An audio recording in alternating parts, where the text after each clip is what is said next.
خیبر پختونخوا میں اساتذہ کا پینشن ختم کیے جانے کے خلاف پشاور میں دوسرے روز بھی احتجاج جاری ہے۔ مظاہرین کا کہنا ہے کہ مطالبات تسلیم ہونے تک کہیں نہیں جائیں گے، احتجاج جاری رکھیں گے۔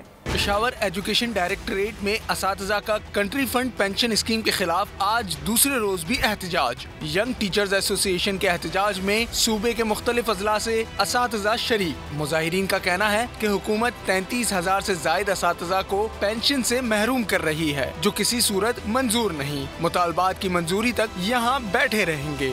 جب تک وہ نوٹیفیکیشن کینسل نہیں ہو جاتا، کیونکہ وہ ایکٹ کی کھلم کھلا خلاف ورزی ہے، تو تب تک یہ احتجاج جاری رہے گا۔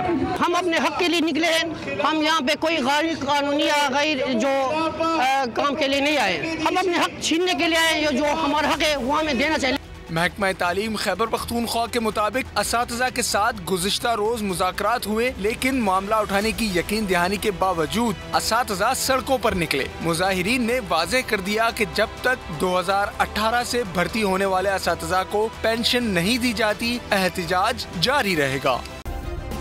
سبسکرائب کریں اور بیل دبائیں تاکہ کوئی خبر رہ نہ جائے۔